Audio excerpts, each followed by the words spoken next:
ಈ ನರಸೀಪುರದ ಸರ್ಕಾರಿ ಪ್ರಥಮ ದರ್ಜೆ ಕಾಲೇಜಿನಲ್ಲಿ ಅಂತಾರಾಷ್ಟ್ರೀಯ ಮಹಿಳಾ ದಿನಾಚರಣೆ ಆಚರಿಸಲಾಯಿತು. ಸರ್ಕಾರಿ ಪ್ರಥಮ ದರ್ಜೆ ಕಾಲೇಜು, ಹಳೆ ಸಂತೆಮಾಳ ಮಹಿಳಾ ಸಬಲೀಕರಣ ಸಮಿತಿ, ಮಹಿಳಾ ಲೈಂಗಿಕ ಕಿರುಕುಳ ವಿರೋಧಿ ದಿನಾಚರಣೆ ಮತ್ತು ಪರಿಹಾರ ಸಮಿತಿ ಹಾಗೂ ಸಾಂಸ್ಕೃತಿಕ ಸಮಿತಿ ಸಹಯೋಗದೊಂದಿಗೆ ಪ್ರಿನ್ಸಿಪಾಲ್ ಉದಯಕುಮಾರ್ ಅವರ ಅಧ್ಯಕ್ಷತೆಯಲ್ಲಿ ಕಾರ್ಯಕ್ರಮ ನಡೆಸಲಾಯಿತು. ಮಹಿಳಾ ಸರ್ಕಾರಿ ಪ್ರಥಮ ದರ್ಜೆ ಕಾಲೇಜು ಪ್ರಾಂಶುಪಾಲೆ ಬಿ.ಪಿ. ಇಂದಿರಾ ಮಾತನಾಡಿ, ಮಹಿಳೆಯರು ಇಂದು ಎಲ್ಲ ರಂಗದಲ್ಲೂ ಮುಂದಿದ್ದಾರೆ. ಎಷ್ಟು ಶತಮಾನಗಳು ಕಳೆದರೂ ಇನ್ನೂ ಶೋಷಣೆಗೆ ಒಳಗಾಗುತ್ತಿದ್ದಾರೆ. ಆದ್ದರಿಂದ ನಮ್ಮ ಹಕ್ಕುಗಳನ್ನು ಪಡೆಯಲು ಹೋರಾಟ ಮಾಡಲೇಬೇಕು ಎಂದರು. ಮೈಸೂರು ವಿಶ್ವವಿದ್ಯಾನಿಲಯದ ಜೆನೆಟಿಕ್ಸ್ ಮತ್ತು ಜೀನೋಮಿಕ್ಸ್ ಅಧ್ಯಯನ ವಿಭಾಗದ ಅಧ್ಯಕ್ಷೆ ಸುತ್ತೂರು ಎಸ್. ಮಾಲಿನಿ ಮಾತನಾಡಿ, ವಿದ್ಯಾರ್ಥಿಗಳಿಗೆ 16 ರಿಂದ 24ನೇ ವಯಸ್ಸಿನಲ್ಲಿ ನಿಮ್ಮ ಆಲೋಚನೆ, ಗುರಿ ಕೇವಲ ಶಿಕ್ಷಣಕ್ಕೆ ಮಾತ್ರ ಇರಬೇಕು. ಇದನ್ನು ಹೊರತುಪಡಿಸಿ ಬೇರೆ ಕಡೆ ಗಮನ ನೀಡಿದರೆ ಮುಂದಿನ ದಿನಗಳಲ್ಲಿ ಸಮಸ್ಯೆ ಎದುರಿಸಬೇಕಾಗುತ್ತದೆ ಎಂದರು. ಪ್ರಾಂಶುಪಾಲ ಉದಯಕುಮಾರ್, ದೇವರಾಜೇಗೌಡ, ಡಾಕ್ಟರ್ ಅಮಿತ್, ಸುಬಾ, ಇಮ್ರಾನ್ ಪಾಷಾ, ಕಾಲೇಜಿನ ಎಲ್ಲ ಸಿಬ್ಬಂದಿಗಳು ಹಾಜರಿದ್ದರು.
ಅಲ್ಗೂರಿನ ಶ್ರೀ ರಾಮ ಮಂದಿರದಲ್ಲಿ ಪ್ರತಿ ವರ್ಷದಂತೆ ಶ್ರೀ ರಾಮನವಮಿಯನ್ನು 9 ದಿನಗಳ ಕಾಲ ನಾವು ಪೂಜಾ ಕಾರ್ಯಕ್ರಮವನ್ನು ನಡೆಸ್ತಾ ಬಂದಿದ್ದೇವೆ.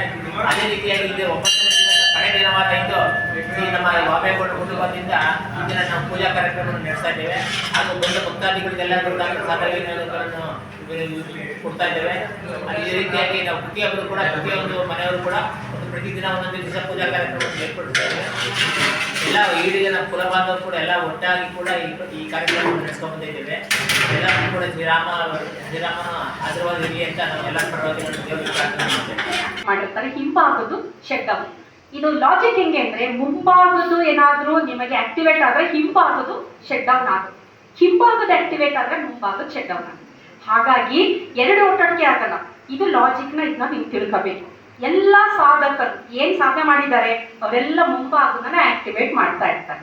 ಯಾವ ರೀತಿ ಅಂತ ಒಂದು ಎಕ್ಸಾಂಪಲ್ ಹೇಳ್ತೀನಿ.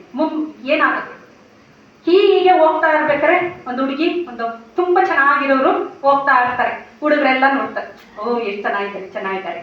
ಹಿಂಭಾಗದ ಮೇಲೆ ಅದು ಚೆನ್ನಾಗಿದ್ದಾರೆ.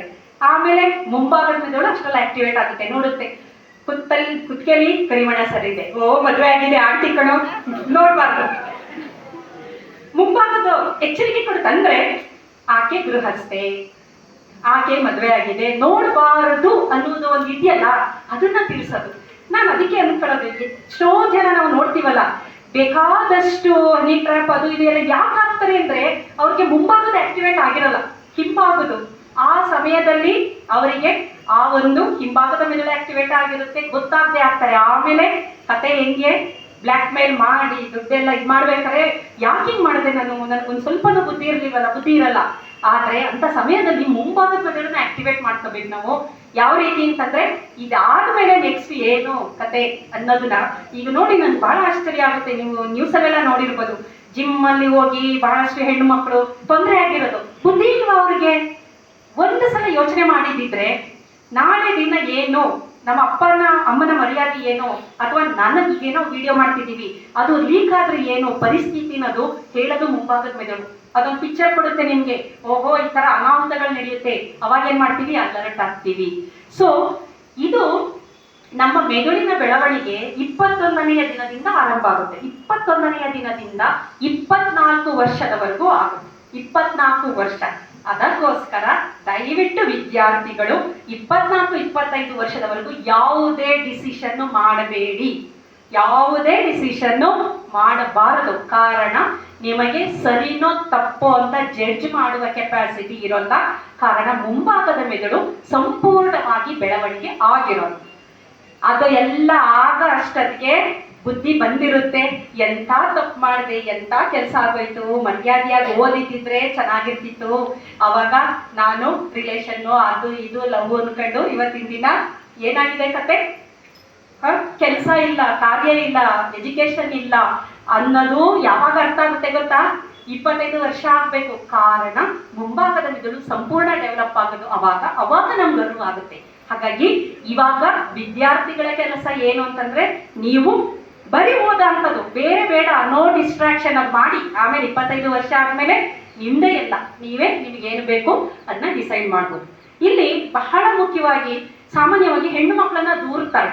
ಏನು ಅಂತಂದ್ರೆ, ಹೆಣ್ಣು ಮಕ್ಕಳು ಮೋಸ ಮಾಡ್ಬಿಟ್ರು, ನಮ್ಗೆ ಎಲ್ಲ ಕೇಳೋದು ಗಂಡು ಹುಡುಗರು ಹೇಳೋದು ಮೋಸ ಮಾಡ್ಬಿಟ್ರು. ಒಂದನ್ನ ಅರ್ಥ ಮಾಡ್ಕೊಳ್ಳಿ, ವಿಕಾಸದ ಹಂತದಲ್ಲಿ ಹೆಣ್ಣಿನ ಮೆದುಳು ಯಾವ ತರ ಇದೆ ಅಂದ್ರೆ ಸೆಕ್ಯೂರ್ಡ್ ಫೀಲಿಂಗ್. ಹೆಣ್ಮಕ್ಳು ಯಾವಾಗ್ಲೂ ಅವರು ಯೋಚನೆ ಮಾಡೋದು ನನ್ಗೆ ಸೆಕ್ಯೂರಿಟಿ ಬೇಕು. ಸೆಕ್ಯೂರ್ಡ್ ಫೀಲಿಂಗ್ ಅಂದ್ರೆ ನನಗೆ ಎಲ್ಲಾ ತರದಲ್ಲಿ ಆರ್ಥಿಕವಾಗಿ ಎಲ್ಲಾ ತರದಲ್ಲೂ ಸೆಕ್ಯೂರ್ಡ್ ಆಗಿರ್ಬೇಕು ನಾನು ಅಂತ. ಉದಾಹರಣೆಗೆ ಪಕ್ಷಿಗಳನ್ನ ನೀವು ನೋಡಿದ್ದೀರಾ ಅಲ್ವಾ? ಪಕ್ಷಿಗಳಲ್ಲಿ, ಪ್ರಾಣಿಗಳಲ್ಲಿ ಗಂಡು ಪಕ್ಷಿ ತುಂಬಾ ಚೆನ್ನಾಗಿರುತ್ತೆ, ಗಂಡು ಪ್ರಾಣಿ ತುಂಬಾ ಚೆನ್ನಾಗಿರುತ್ತೆ. ಪಿಕಾಕ್, ನವಿಲು, ರೆಕ್ಕೆ ಎಲ್ಲ ಇರೋದು ಸುಂದರವಾಗಿರೋದು ಗಂಡು, ಹೆಣ್ಣು ಚೆನ್ನಾಗಿಲ್ಲ. ಎಲ್ಲಾ ಪ್ರಾಣಿ ಜಗತ್ತಲ್ಲಿ ಗಂಡು ಚೆನ್ನಾಗಿರುತ್ತೆ. ಕಾರಣ ಫೀಮೇಲ್ ಸೆಲೆಕ್ಷನ್, ಹೆಣ್ಣು ಸೆಲೆಕ್ಟ್ ಮಾಡೋದು ಗಂಡನು. ಹಿಂದೆ ಎಲ್ಲ ಸ್ವಯಂವರ ಇತ್ತಲ್ವಾ, ಸೀತಾ ಸ್ವಯಂವರ, ದ್ರೌಪದಿ, ಯಾರು ಸೆಲೆಕ್ಟ್ ಮಾಡ್ತಿದ್ದು? ಹೆಣ್ಣು ಸೆಲೆಕ್ಟ್ ಮಾಡ್ತಾ ಇದ್ದಿದ್ದು ಅಲ್ವಾ? ಇಲ್ಲಿ ಏನಾಗುತ್ತೆ ಅಂತಂದ್ರೆ, ಹೆಣ್ಣು ಯಾವಾಗ್ಲೂ ಎಂತನ್ನ ಸೆಲೆಕ್ಟ್ ಮಾಡೋದು? ಬಲಿಷ್ಠವಾದದ್ದು, ಒಳ್ಳೆ ಆರ್ಥಿಕವಾಗಿ ಚೆನ್ನಾಗಿರೋದು, ಜಾಬ್ ಅಲ್ಲಿ ಇರೋಂಥದ್ದು, ಇದೆಲ್ಲ. ಹಾಗಾಗಿ ಸಾಮಾನ್ಯವಾಗಿ ಒಂದು ಹದಿಹರೆಯ ಅಂತಂದಾಗ ಟೆಸ್ಟೋಸ್ಟಿರಾನ್ನಿಂದಾಗಿ ಭಾವನೆಗಳು ಬರ್ಬೋದು. ಒಂದಷ್ಟು ದಿನ ಆದ್ಮೇಲೆ ಹುಡುಗಿ ಬಿಟ್ಟೋಗ್ತಾರೆ. ಅವಾಗ ನಿಮ್ಗೆ ಬೇಜಾರಾಗುತ್ತೆ, ಮೋಸ ಮಾಡಿದ್ಲು, ಬಿಟ್ಟೋದ್ಲು. ಕಾರಣ ಒಂದಷ್ಟು ದಿನ ಆದ್ಮೇಲೆ ಅವಳಿಗೆ ಅರ್ಥ ಆಗುತ್ತೆ, ಇದೊಂದು ಯೂಸ್ಲೆಸ್, ಇದು ಏನಕ್ಕೂ ಪ್ರಯೋಜನ ಇಲ್ಲ, ಇದನ್ನ ಕಟ್ಕೊಂಡ್ರೆ ನನ್ನ ಜೀವನ ಹಾಳು. ಏಕೆಂದ್ರೆ ಅವಳಲ್ಲಿ ಆಕ್ಸಿಟಾಸಿನ್ ಬಿಡುಗಡೆ ಆಗುತ್ತೆ, ಇವನಲ್ಲಿ ಟೆಸ್ಟೋಸ್ಟಿರಾನ್ ಬಿಡುಗಡೆ ಆಗುತ್ತೆ. ಟೆಸ್ಟೋಸ್ಟಿರಾನ್ ಏನು ಅಂತಂದ್ರೆ ಸಾಮಾನ್ಯವಾಗಿ ಲೈಂಗಿಕತೆಯನ್ನ ಪ್ರಚೋದನೆ ಮಾಡೋದು. ಆಕ್ಸಿಟಾಸಿನ್ ಯಾವುದು ಅಂದ್ರೆ ಬಾಂಡಿಂಗು, ಸೆಕ್ಯೂರ್ಡ್ ಫೀಲಿಂಗ್. ಬಹಳಷ್ಟು ಸಂದರ್ಭದಲ್ಲಿ ಅದೇ ಆಗೋದು. ಹಾಗಾಗಿ ಮಕ್ಕಳುಗಳು ಇದನ್ನ ಅರ್ಥ ಮಾಡ್ಕೊಳ್ಳಿ, ಅವರ ಥಿಂಕಿಂಗೇ ಬೇರೆ, ನಿಮ್ಮ ಥಿಂಕಿಂಗೇ ಬೇರೆ. ಹಾಗಾಗಿ ದಯವಿಟ್ಟು ಓದುವ ಸಂದರ್ಭದಲ್ಲಿ ಡಿಸ್ಟ್ರಾಕ್ಷನ್ ಬೇಡ, ಅಚೀವ್ ಮಾಡಿ, ನಂತರ ನಿಮ್ಮ ಜೀವನವನ್ನ ನೀವು ಕಟ್ಕೊಳ್ಬಹುದು. ಇಲ್ಲಿ ನಾನು ಆದಿಶಕ್ತಿ ಅಂತಂದೆ, ಹೆಣ್ಣು ಮಕ್ಕಳು ನ್ಯಾಯಯುತವಾದಂತಹ ಹಕ್ಕುಗಳು, ಜಸ್ಟಿಸ್, ಅದಕ್ಕಾಗಿ ಆಕ್ಷನ್, ಹೋರಾಟ, ಇದು ಇವತ್ತಿನ ಅತ್ಯಂತ ಅಗತ್ಯವಾದಂತಹ ಅಂಶ. ಆಕ್ಚುಲಿ ಈ ಮಹಿಳಾ ಚಳವಳಿ ಹುಟ್ಟಿದ್ದೇ 2 ಪ್ರಮುಖ ಕಾರಣಕ್ಕಾಗಿ. ಒಂದು, ದುಡಿಯುವ ಮಹಿಳೆಯ, ಕಾರ್ಮಿಕ ಮಹಿಳೆಯ ಹಕ್ಕುಗಳಿಗಾಗಿ. ಎರಡನೇದು, ನಮಗೂ ಸಹ ಸರ್ಕಾರ ರಚನೆಯ ಇದರಲ್ಲಿ ಮತದಾನದ ಹಕ್ಕನ್ನು ನೀಡಬೇಕು. ಈ 2 ಅಂಶಗಳನ್ನು ಇಟ್ಕೊಂಡೇ ಮಹಿಳಾ ಚಳವಳಿ ಆರಂಭ ಆಗಿದೆ. ಎಂತಹ ದುರದೃಷ್ಟ ಅಂದ್ರೆ, ನಿಮ್ಮಲ್ಲಿ ಇತಿಹಾಸದ ವಿದ್ಯಾರ್ಥಿಗಳು ಬೇಕಾದಷ್ಟು ಜನ ಇದ್ದೀರಾ. ಫ್ರೆಂಚ್ ರೆವಲ್ಯೂಷನ್ ಬಗ್ಗೆ ಕೇಳಿದ್ದೀರಾ ಅಂತ ಅನ್ಬೋದು. ಕೇಳಿದ್ದೀರಾ ಅಲ್ವಾ? ಫ್ರಾನ್ಸ್ನ ಮಹಾಕ್ರಾಂತಿ ಎತ್ತಿ ಹಿಡಿದಿದ್ದೆ ಸ್ವಾತಂತ್ರ್ಯ, ಸಮಾನತೆ, ಭ್ರಾತೃತ್ವ ತತ್ವಗಳನ್ನ. ಅದು ಕೇವಲ ಗಂಡಸರಿಗೆ ಅಂತೆಲ್ಲಾದ್ರೂ ಹೇಳಿತ್ತ? ಖಂಡಿತ ಅಲ್ಲ, ಸರ್ವರಿ ಸಾರ್ವಕಾಲಿಕ ಸತ್ಯ. ಅದು ಸಾರ್ವಕಾಲಿಕವಾದಂತಹ ಮೌಲ್ಯವುಳ್ಳಂತಹ ತತ್ವಗಳನ್ನು. ಆದ್ರೆ ದುರಾದೃಷ್ಟವಶಾತ್ ಅಂತ ಯಾಕೆ ಹೇಳಿದೆ ಅಂದ್ರೆ, ಫ್ರಾನ್ಸ್ನ ಮಹಾಕ್ರಾಂತಿಯ ನಂತರ ನ್ಯಾಷನಲ್ ಅಸೆಂಬ್ಲಿ ಬಂತು, ಮಾನವ ಹಕ್ಕುಗಳ ಪ್ರಣಾಳಿಕೆಯನ್ನ ರಚಿಸಿದ್ರು. ಆ ಪ್ರಣಾಳಿಕೆ ಯಾವ ಪ್ರಣಾಳಿಕೆ ಅಂದ್ರೆ it's human rights for men. ಗಂಡಸರ ಹಕ್ಕುಗಳ ಪ್ರಣಾಳಿಕೆಯನ್ನ ರಚಿಸಿದ್ರು. ಆಗ ಫ್ರಾನ್ಸಿನ ಮಹಿಳೆಯರು ಧ್ವನಿ ಎತ್ತಿ ಹೋರಾಟ ನಡೆಸಿದ್ರು. ಒಲಿಂಪಿಕ್ಸ್ ಡಿ ಗಾಜಸ್ ಅನ್ನೋಡು ಅದಕ್ಕೆ ವಿರುದ್ಧವಾಗಿ ಮಹಿಳೆಯರ ಹಕ್ಕುಗಳು ಅನ್ನುವಂತಹ ಪ್ರಣಾಳಿಕೆಯನ್ನ ರಚಿಸಿ ಹೋರಾಟಕ್ಕೆ ನಿಂತಾಗ ಅನುಭವಿಸಿದ ಫಲ, ಆಗ ಗಿಲೋಟಿನ್ ಅನ್ನುವಂತಹ ಯಂತ್ರವನ್ನ ಯಾರ್ಯಾರು ಸರ್ಕಾರದ ವಿರೋಧಿಗಳಿದ್ರು ಅವರನ್ನೆಲ್ಲ ನಾಶ ಮಾಡಕ್ಕೆ ಮಾಡಿದ್ದು ಆ ಗಿಲೋಟಿನ್ ಯಂತ್ರಕ್ಕೆ ಬಲಿಯಾಗ. ಅಂದ್ರೆ ಹೆಣ್ಣು ಮಕ್ಕಳಿಗೆ ಆ ಮೂಲಭೂತ ಹಕ್ಕುಗಳನ್ನ ಪಡೆಯಕ್ಕೂ ಸಹ ಹೋರಾಟ. ಹೇಳಿದ್ವಲ್ಲ ಸ್ಟಾರ್ಟಿಂಗ್ ಅಲ್ಲಿ ಥೀಮು ಏನು? Rights, justice, action. ಇದು ಇತಿಹಾಸದುದ್ದಕ್ಕೂ ನಡೆದು 1848ರಲ್ಲಿ ಅಮೆರಿಕಾದಲ್ಲಿ ಸೆನೆಕಾ ಫಾಲ್ಸ್ ಕನ್ವೆನ್ಷನ್ ಅಂತ ಆಯ್ತು. ಅಲ್ಲೂ ಅಷ್ಟೇನೆ ಮಹಿಳೆಯರಿಗೆ, ಅದರಲ್ಲೂ ಹೆಣ್ಣು ಮಕ್ಕಳ ಕಾರ್ಮಿಕರಿಗೆ ಯಾವುದೇ ದುಡಿಯುವ ಅವಧಿಗೆ ಇದಿರ್ಲಿಲ್ಲ. ಎಷ್ಟು ಅವರ್ಸ್ ಕೆಲಸ ಮಾಡ್ತಾರೋ ಅಷ್ಟೇ ಮಾತ್ರ ಬಹಳ ಕಡಿಮೆ ಸಂಬಳ ಕೊಡ್ತಾ ಇದ್ದಿದ್ದು. ಅವರ ಪರವಾಗಿ ಆ ಕನ್ವೆನ್ಷನ್ ನಲ್ಲಿ ಮಹಿಳೆಯರು ಹೋರಾಟವನ್ನ ಮಾಡ್ತಾರೆ. ಇದು ಮೊದಲ ಮಹಿಳಾ ಚಳವಳಿಯ ಬೀಜವನ್ನ ಬಿತ್ತಿದಂತಹ ಅಂಶ ಅಂತ ಹೇಳ್ಬೋದು. ಮುಂದೆ 1908ರಲ್ಲಿ ನ್ಯೂಯಾರ್ಕ್ ನಗರದಲ್ಲಿ 15,000 ಕಾರ್ಮಿಕ ಮಹಿಳೆಯರು ಹೋರಾಟಕ್ಕೆ ನಿಂತು, ನಮ್ಗೆ ಕೊಡ್ತಾ ಇರೋ ವೇತನ ತುಂಬಾ ಕಡಿಮೆ, ಸಾಧ್ಯವೇ ಇಲ್ಲ, ನಾವು ನಮ್ಗೆ ಕೆಲಸ ಮಾಡ್ತಾ ಇರುವ ಕೆಲಸದ ಅವಧಿಯನ್ನ ನೀವು ಕಡಿಮೆ ಮಾಡಲೇಬೇಕು ಅಂತ ಒಕ್ಕಲಿನಿಂದ ಧ್ವನಿ ಎತ್ತಿ ಪ್ರತಿಭಟಿಸಿದ್ರು. ಯಾಕಿದನ್ನ ಹೇಳ್ತಾ ಇದ್ದೀನಿ ಅಂದ್ರೆ, ಈಗ ಆ ಹೋರಾಟದ ಧ್ವನಿ ಎಲ್ಲೋ ಅಡಗಿ ಹೋಗಿದ್ಯಾ ಅನ್ನುವಂತಹ ಚಿಂತೆ ನಮ್ಗೆ ಕಾಣ್ತಾ ಇದೆ. 1975ರಲ್ಲಿ ಮಹಿಳಾ ದಶಕ, ಮಹಿಳಾ ವರ್ಷ ಎಲ್ಲ ಘೋಷಣೆ ಆಯ್ತು. ಆ ಟೈಮಲ್ಲಿ ಮಹಿಳಾ ಚಳವಳಿ, ರೈತ ಚಳವಳಿ, ದಲಿತ ಚಳವಳಿ ಎಲ್ಲ ಬಹಳ ತೀವ್ರವಾಗಿ ನಡೀತಾ ಇತ್ತು. ಅಷ್ಟು ಸಾಮಾಜಿಕ ಬದ್ಧತೆಯಿಂದ ಹೋರಾಟ ನಡೀತಾ ಇದ್ದಂತಹ ಚಳವಳಿಗಳು ಆ ಬಿಸುಪನ್ನ ಎಲ್ಲೋ ಕಳ್ಕೊಂಡಿದ್ಯಾ ಅನ್ನುವಂತಹ ಆತಂಕ ಕಾಣ್ತಾ ಇತ್ತು. 1910ರಲ್ಲಿ ಕ್ಲಾರಾ ಜೆಕ್ಕಿನ್ಸ್ ಅನ್ನುವಂತಹ ಜರ್ಮನಿಯ ಮಹಿಳೆ, ಅವಳಿಂದಲೇ ಪ್ರಾಯಶಃ ಈ ಅಂತಾರಾಷ್ಟ್ರೀಯ ಮಹಿಳಾ ದಿನಾಚರಣೆಯನ್ನು ಆಚರಿಸುವಂತದ್ದು ಬಂದಿದ್ದು. ಅವಳ 10ರಲ್ಲಿ ದುಡಿಯುವ ಮಹಿಳೆಯರ ದಿನಾಚರಣೆಯನ್ನು ಆಚರಿಸಿದ್ರು. ಅವಾಗ ಅಲ್ಲಿ ಜರ್ಮನಿನಲ್ಲಿ ಸೇರಿದಂತಹ ಮಹಿಳೆಯರೆಲ್ಲ ಬರೀ ನಮ್ಮ ದೇಶಕ್ಕೆ ಸೀಮಿತ ಆದ್ರೆ ಸಾಲಲ್ಲ, ಅಕ್ಕಪಕ್ಕದ ದೇಶಗಳನ್ನು ಸೇರಿಸಿಕೊಳ್ಳೋಣ ಅಂತ ಹೇಳಿ 1911ರಲ್ಲಿ ಫೆಬ್ರವರಿ 28ನೇ ತಾರೀಕು ಆಸ್ಟ್ರಿಯಾ, ಡೆನ್ಮಾರ್ಕ್ ಮುಂತಾದಂತಹ ರಾಷ್ಟ್ರಗಳ ಮಹಿಳೆಯರೆಲ್ಲ ಸೇರಿ ಅಂತಾರಾಷ್ಟ್ರೀಯ ಮಹಿಳಾ ದಿನಾಚರಣೆಯನ್ನ ಫೆಬ್ರವರಿ 28 ಆಚರಿಸಿದ್ರು. ಆ ನಂತರ ಇದಕ್ಕೆ ಇನ್ನಷ್ಟು ಬಲ, ಸತ್ವ ಬಂದಿದ್ದು ರಷ್ಯಾದ ಮಹಾಕ್ರಾಂತಿಯ ಸಂದರ್ಭದಲ್ಲಿ. ಈಗಲೂ ಸಹ ಯುದ್ಧ ನಡೀತಾ ಇದೆ ಮಧ್ಯಪ್ರಾಚ್ಯದಲ್ಲಿ. ಯುದ್ಧ ಅಂದಾಗ ಬಹಳ ಸಫರ್ ಮಾಡೋರೆಲ್ಲ ಹೆಣ್ಣು ಮಕ್ಕಳು ಮತ್ತು ಚಿಕ್ಕ ಮಕ್ಕಳು. ಹಸಿವಿನಿಂದ ಇರ್ಬೋದು, ಅತ್ಯಾಚಾರದಿಂದ ಇರ್ಬೋದು, ಶೋಷಣೆಯಿಂದ ಇರ್ಬೋದು. ಯುದ್ಧ ಅಂದಾಗ ದ ಮೋಸ್ಟ್ ವರ್ಸ್ಟ್ ಸಫರರ್ಸ್ ಅಂದ್ರೆ ಹೆಣ್ಣು ಮಕ್ಕಳು. ಸೊ ಆ ರಷ್ಯಾದ ಕ್ರಾಂತಿಯ ಸಂದರ್ಭದಲ್ಲೂ ಅಷ್ಟೇ ಹೆಣ್ಣು ಮಕ್ಕಳು ಹಸಿವೆಯನ್ನ ತಾಳಲಾರದೆ ಬೀದಿಗೆ ಬಂದು ಯುದ್ಧ ನಿಲ್ಲಿಸಿ, ನಮಗೆ ಬೇಕಾಗಿರೋದು ಶಾಂತಿ, we want peace and bread, ಆಹಾರ ಮತ್ತೆ ನಮಗೆ ಶಾಂತಿ ಬೇಕು ಅಂತ ಹೇಳಿ ದೊಡ್ಡ ಪ್ರತಿಭಟನೆಯನ್ನ ಮಾಡ್ತಾರೆ. ಮಹಿಳಾ ಚಳವಳಿಗೆ ಒಂದು ಹೊಸ ದಿಕ್ಕನ್ನ ತೋರಿಸಿದಂತಹ ಘಟನೆ ಅದು. ಲೆನಿನ್ನ ಕಾಲದಲ್ಲಿ 1922ರಲ್ಲಿ ಮಾರ್ಚ್ 8 ಅಂತಾರಾಷ್ಟ್ರೀಯ ಮಹಿಳಾ ದಿನಾಚರಣೆಯ ದಿನ ಅಂತ ಡಿಸೈಡ್ ಆಗುತ್ತೆ. ಮುಂದೆ ವಿಶ್ವಸಂಸ್ಥೆಯೂ ಸಹ ಅದನ್ನೇ ಮಾರ್ಚ್ 8ರಂದು ಅಂತಾರಾಷ್ಟ್ರೀಯ ಮಹಿಳಾ ದಿನಾಚರಣೆಯಿಂದ ಘೋಷಿಸಲಾಯಿತು. ಆಯ್ತು, ಇದು ವಿಶ್ವದ ಇತಿಹಾಸದಲ್ಲಿ ನಡೆದಂಥದ್ದು. ಹಾಗಾದ್ರೆ ಭಾರತಕ್ಕೆ ಬಂದ್ರೆ ಏನು ಅನ್ನುವಂತಹ ಪ್ರಶ್ನೆ ನಮ್ಮನ್ನ ಕಾಡ್ಬೋದು. ನಾವು ಇಂತಹ ಸಂದರ್ಭದಲ್ಲಿ ಮರೆಯಲಾಗದಂತಹ ವ್ಯಕ್ತಿಗಳು ಅಂದ್ರೆ ಒಂದು ಬಸವಣ್ಣನವರು, ಬುದ್ಧ, ಬಸವ, ಅಂಬೇಡ್ಕರ್. ಅವರಿಬ್ಬರ ಜೊತೆ ಜ್ಯೋತಿಬಾ ಫುಲೆ ಮತ್ತು ಸಾವಿತ್ರಿಬಾಯಿ ಫುಲೆ ಅವರನ್ನ ಮರೆಯಕ್ಕೆ ಸಾಧ್ಯ ಇಲ್ಲ. ಮಹಿಳಾ ಚಳವಳಿ, ಮಹಿಳಾ ಹಕ್ಕುಗಳಿಗಾಗಿ ಹೋರಾಟ ಅಂದಾಗ ನಮ್ಮ ಕಣ್ಮುಂದೆ ನಿಲ್ಲಬಲ್ಲಂತಹ ಆದರ್ಶ ಮಹಿಳೆಯೇ ಸಾವಿತ್ರಿಬಾಯಿ ಫುಲೆ.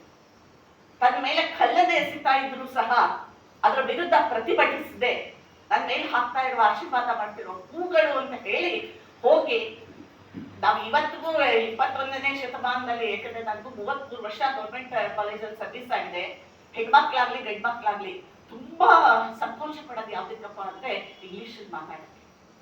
ಈಗಲೂ ಆ ಒಂದು ಸಮಸ್ಯೆ ಇದೆ. ಯೂಟ್ಯೂಬ್ಗಳಿದ್ದು ಇಷ್ಟೆಲ್ಲ ಸ್ಪೀಕಿಂಗ್ ಕೋರ್ಸಸ್ ಎಲ್ಲ ಇದ್ರೂ ಸಹ ಆ ಸಂಕೋಚ, ಹಿಂಜರಿಕೆ ಅವರನ್ನ ಹಿಂದೆ ಕೇಳ್ತಿದೆ. ಆಗ ಯಾವ 19ನೇ ಶತಮಾನದಲ್ಲಿ ಆಗ ತಾನೇ ವಿದ್ಯೆ ಅನ್ನೋದು ಪುಟ್ಟ ಪುಟ್ಟ ಕಾಲಿಟ್ಟು ಮಹಿಳಾ ಶಿಕ್ಷಣ ಆರಂಭ ಆದಂತಹ ಸಂದರ್ಭದಲ್ಲಿ ಸಾವಿತ್ರಿಬಾಯಿ ಅಂತಹ ಮಹಿಳೆ ಇಂಗ್ಲಿಷ್ ಅನ್ನ ಕಲಿತು ಕ್ಲಾಸ್ ಅಲ್ಲಿ ಪಾಠ ಮಾಡ್ತಾ ಇದ್ದಾಗ ವಿದೇಶಿ ಬ್ರಿಟಿಷ್ ಇನ್ಸ್ಪೆಕ್ಟರ್ಸ್ ಬಾಗಿಲ ಆಚೆ ನಿಂತ್ಕೊಂಡು ಕೇಳಿದಾಗ ಸ್ಟನ್ ಆಗ್ಬಿಟ್ಟೆ, ಮೂಗಿನ ಮೇಲೆ ಗರಳಿರ್ತದೆ, ಏನ್ ಇಂಗ್ಲಿಷ್ ಅಂದ್ರೆ ನಾವು ಮನಸ್ಸು ಮಾಡಿದ್ರೆ ಯಾವುದನ್ನ ಬೇಕಾದರೂ ಸಾಧಿಸಬಹುದು ಅನ್ನೋದಕ್ಕೆ ಮಾದರಿ ಆದರ್ಶವೇ ಸಾವಿತ್ರಿಬಾಯಿ. ಅಂತಹ ನಾಯಕಿಯರಿರುವಂತಹ ನಮ್ಮ ದೇಶದಲ್ಲಿ ನಿಜವಾಗಿ ನಾವು ಇವತ್ತು ಈಗ 21ನೇ ಶತಮಾನ ಬಂತು, ಸ್ವಾತಂತ್ರ್ಯ ಬಂದ, ಇಷ್ಟೆಲ್ಲ ಆಯ್ತು. ಆಮೇಲೆ ಇನ್ನೊಂದು ಬರೆಯಲಾದ ಹೆಸರು ಅಂಬೇಡ್ಕರ್ ಅವರು. ಅಪ್ಪ ಸಾಹೇಬ್ ಅಂಬೇಡ್ಕರ್ ಅವರು ನಮ್ಗೆ ಎಂತಹ ಸಂವಿಧಾನವನ್ನ ಕೊಟ್ಟಿದ್ದಾರೆ. ಆಸ್ತಿ ಮಾಡಬಹುದು, ವಿವಾಹ ಇಷ್ಟ ಆಗ್ಲಿಲ್ಲ ಅಂದ್ರೆ ವಿಚ್ಛೇದನ ಮಾಡುವ ಹಕ್ಕು, ದತ್ತು ತಗೊಳಕ್ಕೆ, ಮಕ್ಕಳನ್ನ ದತ್ತು ತಗೊಳಕ್ಕಂತಹ ಹಕ್ಕನ್ನ ಕೊಟ್ಟಿದ್ದಾರೆ. ಕೆಲಸಕ್ಕೆ ಹೋಗಿ ನಾವ್ ಇವತ್ತು ಬಂದು ಇಲ್ಲಿ ಇದ್ಕೊಂಡು ಮಾತಾಡಕ್ ಸಾಧ್ಯ ಆಗ್ತಿದೆ ಅಂದ್ರೆ ಅದಕ್ಕೆ ನಾನು ಋಣಿಯಾಗಿರೋದು ಯಾರಿಗೆ ಅಂದ್ರೆ ಬಾಬಾ ಸಾಹೇಬ್. ಅಂತಹ ವಿಶ್ವದಲ್ಲಿ ಅತ್ಯದ್ಭುತವಾದಂತಹ ಸಂವಿಧಾನಬದ್ಧ ಹಕ್ಕುಗಳನ್ನ ಹೆಣ್ಣು ಮಕ್ಕಳಿಗೆ ನೀಡಿದಂತಹ ದೇಶ ನಮ್ಮದು. ಇಷ್ಟೆಲ್ಲ ಆದ್ರೂ 21ನೇ ಶತಮಾನದಲ್ಲಿ ಈಗ ನೋಡಿದ್ರು ಎಲ್ಲವೂ ಚೆನ್ನಾಗಿದ್ಯಾ? ನಿಜ, ಒಂದ್ ಕಡೆ ಹೆಣ್ಣು ಮಕ್ಕಳು ಎಲ್ಲಾ ಕ್ಷೇತ್ರಗಳಲ್ಲೂ ಸಹ ಸ್ಥಾನವನ್ನ ಪಡಿತಾ ಇದ್ದಾರೆ. ನಾವು ಯಾವ್ದ್ರಲ್ಲೂ ಹಿಂದೆ ಇಲ್ಲ ಅನ್ನೋದನ್ನು ಸಾಬೀತುಪಡಿಸ್ತಾ ಇದ್ದಾರೆ. ಆದ್ರೆ ಬಹುಸಂಖ್ಯಾತರನ್ನ ನೋಡಿದಾಗ, ಈ ಜಾತಿ ವ್ಯವಸ್ಥೆಯನ್ನ ನೋಡಿದಾಗ, ಹುಬ್ಬಳ್ಳಿಯಲ್ಲಿ ನಡೆದಂತಹ ಮರ್ಯಾದಾ ಹತ್ಯೆ ಪ್ರಕರಣವನ್ನ ನೋಡಿದಾಗ ಎಲ್ಲಿ ಹೋಯಿತು ಈ ಬಾಲ್ಯವಿದ್ಯತೆ ಅನ್ನುವಂತಹ ಪ್ರಶ್ನೆ ಕಾಡುತ್ತೆ. ಅಂತಹ ಟೈಮಲ್ಲಿ ಅದನ್ನು ಪ್ರತಿಭಟಿಸುವಂತಹ ಧ್ವನಿಗಳೆಲ್ಲಿ ಹೋದ್ರು ಅನ್ನುವಂತಹ ಪ್ರಶ್ನೆ ನಮ್ಮನ್ನ ಕಾಡ್ತಾ ಇದೆ. ಮಕ್ಕಳ, ನಿಜವಾಗಿ ಇಂತಹ ಮೈಲಿಗಲ್ಲಿನ ದಿನಗಳಲ್ಲಿ ಮಾಡ್ಬೇಕಾಗಿರೋದೇನಪ್ಪಾ ಅಂದ್ರೆ ಇಂಟ್ರಾಸ್ಪೆಕ್ಷನ್. ಇವತ್ತು ಸ್ಟ್ಯಾಟಿಸ್ಟಿಕ್ಸ್ ಹೇಳ್ತೀನಿ ನಾನು, ಸುಮಾರು 676 ಮಿಲಿಯನ್ ಮಹಿಳೆಯರು ಇವತ್ತು ಸಂಕಷ್ಟ ಮತ್ತು ಸಂಘರ್ಷಗಳನ್ನ ಅನುಭವಿಸ್ತಾ ಇದ್ದಾರೆ. 4ರಲ್ಲಿ 3 ರಾಷ್ಟ್ರಗಳು ಇವತ್ತಿಗೂ ಚೈಲ್ಡ್ ಮ್ಯಾರೇಜ್, ಬಾಲ್ಯ ವಿವಾಹವನ್ನ ಅನುಮೋದನೆ ಮಾಡ್ತಾ ಇದೆ. 44% ಅಷ್ಟು ರಾಷ್ಟ್ರಗಳು ಇವತ್ತಿಗೂ ಸಹ ಹೆಣ್ಣು ಮಕ್ಕಳಿಗೆ ಈಕ್ವಲ್ ಪೇ, ಸಮಾನ ವೇತನವನ್ನ ಕೊಡ್ತಾ ಇದೆ. 21ನೇ ಶತಮಾನದ ತಾಂತ್ರಿಕ ಯುಗದಲ್ಲಿ ನಾವು ಇಷ್ಟೆಲ್ಲ ಹೋರಾಟಕ್ಕಾಗಿ ನಾವು ಇನ್ನೂ ಮತ್ತೆ ಪ್ರಯತ್ನವನ್ನ ಮಾಡಲೇಬೇಕು. ಯುಎನ್ಒದಲ್ಲಿ ಹೇಳ್ತಾನೆ ಇದ್ದಾರೆ, ರೈಟ್ಸ್ ಜಸ್ಟಿಸ್ಗೆ ತೊಂದರೆ ಆದಾಗ ಆಕ್ಷನ್ ಮಾಡಬೇಕು ಅಂತ, ಗಿವ್ ಟು ಗೇನ್. ಹಾಗಾದ್ರೆ ಏನನ್ನ ಕೊಟ್ಟು ಏನನ್ನ ಪಡಿಬೇಕು ಅನ್ನುವಂತಹ ಪ್ರಶ್ನೆ ಬರುತ್ತೆ. ಮಾನವೀಯತೆಯನ್ನ ಕೊಟ್ಟು, ಪ್ರೀತಿಯನ್ನ ಕೊಟ್ಟು, ವಿಶ್ವಾಸವನ್ನ ಕೊಟ್ಟು, ಸಾಮಾಜಿಕ ಬದ್ಧತೆಯನ್ನ ಕೊಟ್ಟು, ಅದೇ ಪ್ರೀತಿ ವಿಶ್ವಾಸವನ್ನ ನಾವು ಪಡೆದ್ರೆ ಒಂದು ಸದೃಢವಾದಂತಹ ಸಮಾಜವನ್ನ ನಿರ್ಮಾಣ ಮಾಡಕ್ಕೆ ಸಾಧ್ಯ. ಏನಾಗದೇ ಇದ್ರೂ ಸಹ ನಾವು ಮೂಲಭೂತವಾಗಿ ಮಾನವೀಯರಾಗಿ ಬದುಕೋಣ. ಕೆಳಗೆ ಬಿದ್ದಿರುವ ಕಣ್ಣಲ್ಲಿ ಸುರಿಸ್ತಾ ಇರುವಂತಹ ತುಳಿತಕ್ಕೆ ಒಳಗಾದಂತಹ ಹೆಣ್ಣು ಮಕ್ಕಳನ್ನ ಕೈಗೆತ್ತಿ ಎತ್ತುವಂತಹ ಪ್ರಯತ್ನವನ್ನ ನಾವು ಮಾಡೋಣ ಅಂತ ಹೇಳ್ತಾ ನನ್ನ ಕೆಲವು ಮಾತುಗಳನ್ನ ಇದೆಯಾ ಇಲ್ಲ, ಎಲ್ಲ ಅಮ್ಮಗಳೇನೆ ಅಲ್ವಾ? ಪಿರಿಯಾಪಟ್ಟಣದಮ್ಮ, ಸುತ್ತೂರಮ್ಮ, ಹುಣಸೂರಮ್ಮ ಎಲ್ಲ ಅಮ್ಮಗಳೇ. ಅಪ್ಪಗಳು ಒಂದೂ ಇಲ್ಲ ಅಲ್ವಾ? ಯಾಕೆ ಅನ್ನೋದು ಮೊದಲನೇ ಪ್ರಶ್ನೆ. ಯಾಕಿಟ್ಟಿಲ್ಲ?